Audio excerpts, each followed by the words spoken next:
So welcome back, my friends. In this tutorial, I would quickly like to show you how to work with server-sent events in Go, in Rust.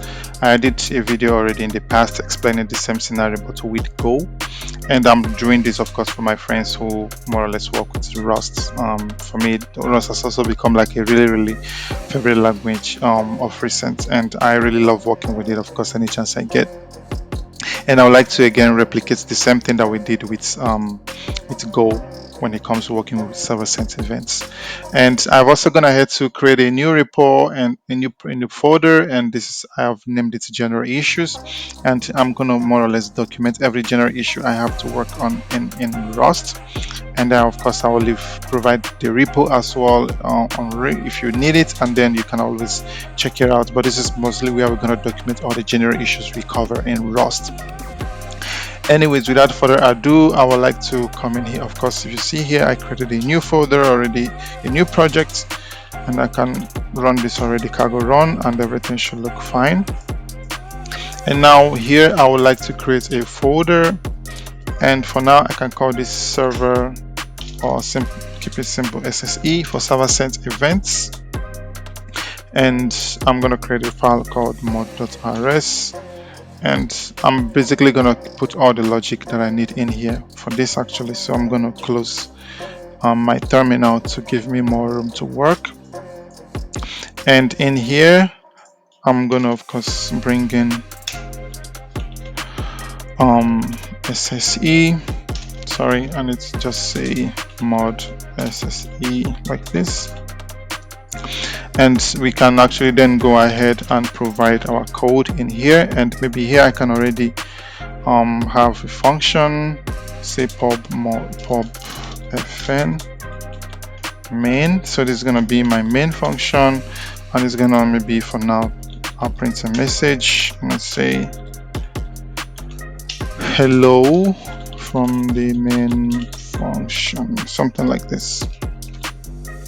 And now I can actually come in here and call this function. Now I can remove this my message, maybe put a comment here for SSE, and now I can say SSE, and I need to call come on the main function like this.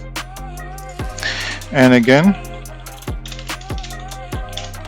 so of course cargo run, not go.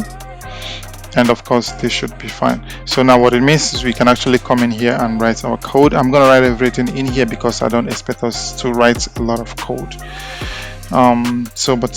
To get started, I would like to add a couple of packages. So we need Axis Web. This is what I'm going to use to serve my web application, and of course I'm going to use Tokyo as the asynchronous time to do this demonstration. So I've gone ahead to add all the dependencies we might be needing. So like I said, we'll be needing Axis Web. So this is going to be our web server, and then of course we have we're going to run this of course with Tokyo asynchronous time, so keeping it as straightforward as possible. And so now what I would want to do more or less is to come over here and set up this server so we can actually test things out. Like I did for the GoLang tutorial, I would also like to be able to generate like dummy data, and then of course use some form of channeling more or less, so I can write into this channel and then have another process read from the channel so we can stream this to the client. And I'm going to use Tokyo MPSC, so it's going to allow us of course to be able to read and write at the same time. And I will start by creating a struct, and I can call this server events like this. It's actually going to be pretty straightforward. I would only have one field actually, and that field is going to be called events, and we can get this from MSPC. Help me out, receiver. Of course it's going to be a string, and I would of course get this MSPC from Tokyo, so I need to import this guy over here. I can say use to queue sync and then ms this guy, this one, and we have some error and I need to figure out what this is. So fair to result is of undeclared. Of course, my bad, so it should be mpsc like this. Actually turn the thing the other way around. And so I have this and I would like to import, I'll need to implement the stream threads for my server-sent event struct. Import this for server-sent event struct, and I'm only gonna of course import one method, and which is the poll next method, which is what I have here. And so I need to clean this off a little bit because and I probably don't need all of this actually. So I would first need a mutable reference to self, and this of course from pane. Okay, and then I have a context, and this should actually be fine.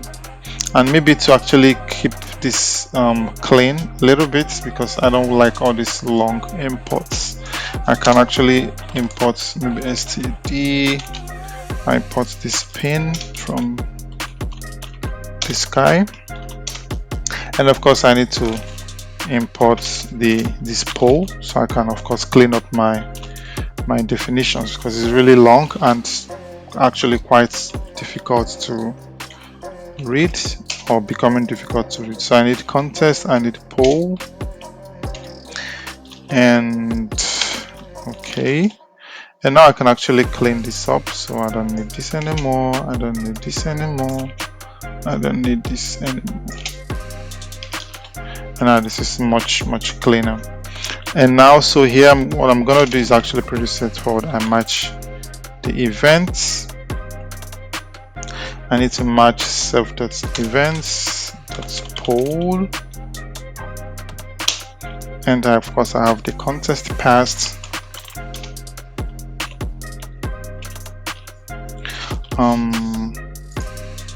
I need to clean this up a little bit, and so I would handle like the three cases of course. So I have poll that's okay. Let me handle them in this order. So poll that's ready.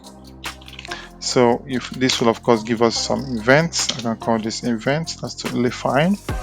And if this is what we have, then I would like to of course again pipe this through. So I can say poll dot ready, and again sum, and I can say okay, and I pass my events.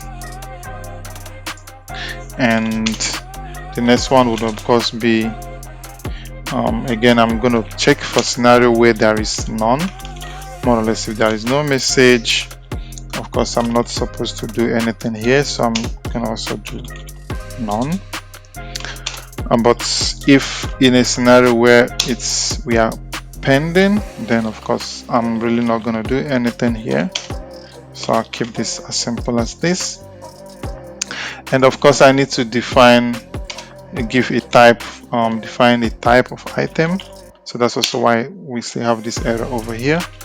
So results, like we said, is going to be just a string. And so either we get this, of course we get irregular error from our stdio, and that should be fine.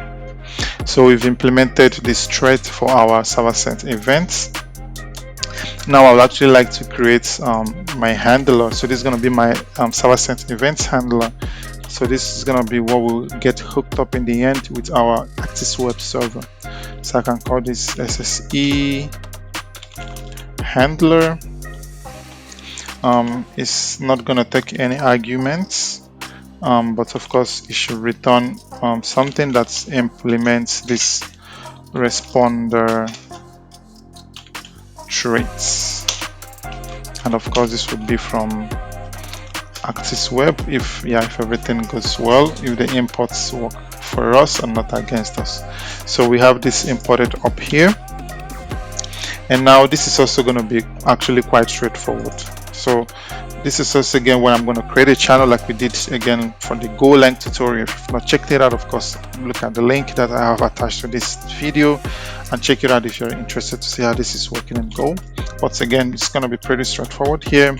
So I have I need a writer and a reader to this channel I'm creating. So again, I don't want to make the mistake. Again, it's MPSC and channel, of course, and it's gonna be a buffered channel. I'm gonna keep this simple for now, make it a buffer channel of capacity of size 100. So we have our sender and we have our receiver. And now what I would like to do is, of course, to use Tokyo and spawn off some tasks on this different thread, more or less. So I need to do an async move. And what I would want to do now, of course, would be to do an infinite loop, basically. So I can maybe create a counter, and I can call this, initialize this as 0.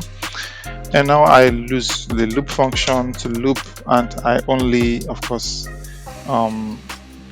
send the number of messages I want to send. Of course, I'm using a buffer channel with size 100, so I have to keep that in mind. So the first thing I would like to do would be to update my counter for any iteration, and now I can, of course, create my events.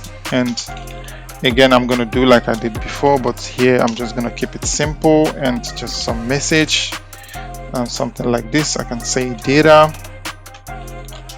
and then I provide what I need to provide. So I can say a counter value, and the value would be this. And this will be what we'll be getting from our counter. And I need to create some new lines, more or less. And here, of course, I found my counter like this. This would be my event. And now I need to send this into the channel.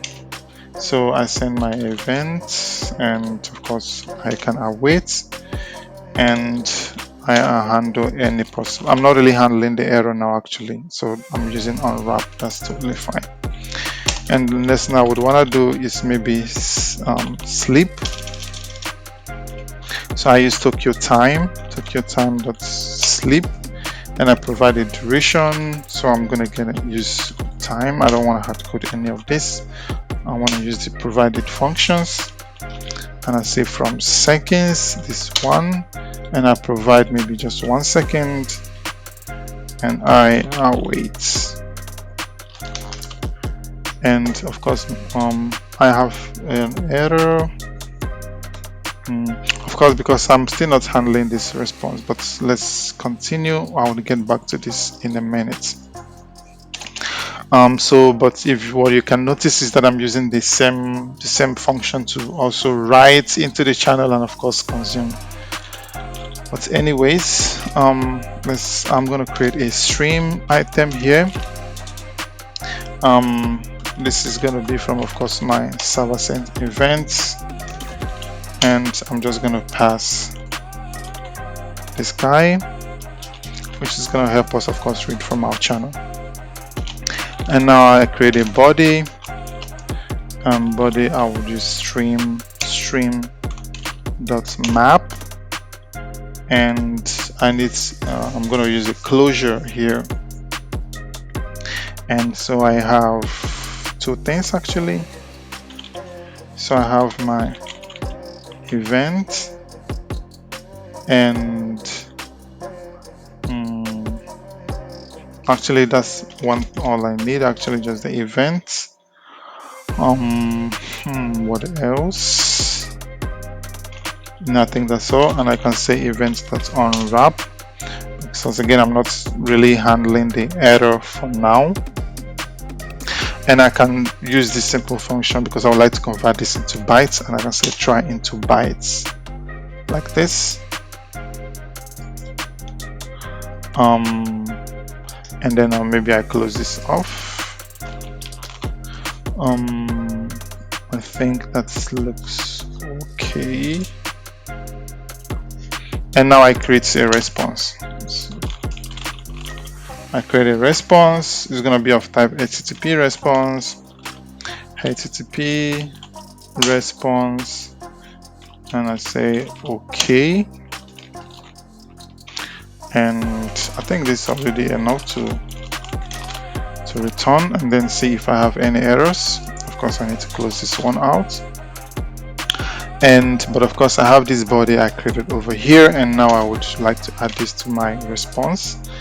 So I would like to insert header, and again, this is going to be a tuple, so I can maybe make this like I already did for the GoLang tutorial. I can provide content type, and again, this is going to be of event stream, so test/event stream. And again, I can insert as many headers as I would want. And maybe I duplicate this and insert a couple.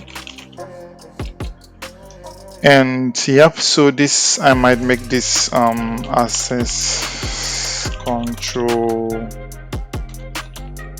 allow origin, and it's going to be everything actually. But let me keep this simple. I'm going to remove the rest. And now, of course, I need to pass the body. So I need to pass the streaming body, which is going to be my body, the one we have up there. And in the end, we return this back to the user. That's actually all we have to do. So we have our event struct over here. We have to implement the stream methods. So of course, that's why we're able to treat this as a stream. And then we're able to return this again back to the user. We more or less create this channel over here. We use our sender again to write a couple of messages into this channel. And then of course, we read again from this channel, and then we stream this to the client using our sent events. That's pretty much what we did so far. Now to the main method, I need to create an async function. This will be our main method over here, and it's going to be pretty straightforward. The only thing it's going to be able to return to us will be our result. So I'll use the results from the standard library, and of course I'm not returning, it's going to be empty more or less. And now I can actually annotate my main function, just so I can of course use the axis web. So I can use Tokyo. Is that correct? What is the error expected? Yeah, okay, the response type. Just to, so if I actually come in here and return this should be fine. Of course, return OK. This should be fine. Of course, it doesn't implement this result, it only implements this last part. So with that case, I would now need to set up my HTTP server. So HTTP server, and I use the new function, and again, it's going to be a really straightforward function. App, I use the axis function app to create a new app like this. And then for now, I'm just going to create just one route. So I have one called events, and the handler will be more or less, I can say web from axis. It's going to be a get method, and I can say to, and then I provide my SSE handler like this. And so I have this. Now I can call the bind function, and I provide an address. So this is going to be at localhost more or less. So I use the notation like this, and I provide the port as well. So it's going to be at 8080. And for now, I'm not actually handling the error, and then I can just call the run method and await it like this. And I can actually get rid of this. We don't need this anymore. Of course, this is more or less what we want in the end. And now what I would need to do more or less, if you notice, we actually would be getting a conflict, because in the root you have our main method, and we also now have this here. So what I would want to do more or less is, of course, to move the logic around so we can just call the method, call the function from the main. But of course, I would like to keep this signature. So basically, actually, what I can do is absolutely fine. I can take this guy and I can replace it with what we have here for now. And I can comment this one out. We don't need it. But again, it will make me import all of this, so no, that's not what I want. I will need to revert this. I would still like to use it this way, but again, I have to change the notation of this function to be able to, of course, take care of what I have, and that's what I'm going to do right now. So the first thing I would want to do, of course, to resolve this conflict would be to actually first start with getting rid of this function, because we don't need it anymore. And it's introducing errors that we don't want to take care of. And one thing I can do maybe would be to remove this annotation and maybe go over to our main method and bring the notation over here. And of course, I have to maybe make this async. And of course, this now is a future and we have to await it. And of course, maybe I assign this to a variable, and I'm not using this, so I can leave it like this. And now this should still be fine. So we have our main method, of course, it's the identifier, visibility identifier over here, of course, is public. Otherwise, if it's not public, we'll not be able to access it. So it's public, but that's the only thing that needs to be public actually. And again, I've modified the signature of our main method to be able to handle this. So now I can go ahead and I'm always going to go. So cargo run, and maybe I open a new tab here as well. And our server is up, and now I can curl localhost 8080 and go to events. And now we get our value actually. So if you come over here, and you would see that's actually what we are streaming to the client. And of course, if we want to see this on the browser, we can of course maybe write a little bit of JavaScript and then provide some just use the event source API, because that's what you would use to consume server-sent events from the backend, and then of course have this shown to your client. So I will disconnect this for now and close the tab, and of course maybe collapse everything. Again, I'm gonna probably come in here, create a new file. I'll call this SSE, that's HTML. Again, this is gonna be pretty straightforward, like I did with the GoLang tutorials. Nothing so special, more or less the same HTML file. So I would like to, of course, create my HTML file this way, provide some head. Inside the head, I would like to provide some title, and in the title, I'm just going to say SSE example like this. And then I need to go to the body, create a body section. Inside the body section, I would like to create a div. So the div is going to have an ID. And the ID would be I'm going to give it SSE event like this. And other than that, I need to create a script tag. And within the script tag, I need to create an event source. And I'll use the event source API like this. And then of course provide the URL. So the URL is going to point to HTTP localhost 8080 and of course events, and we handle it of course like we did with WebSockets.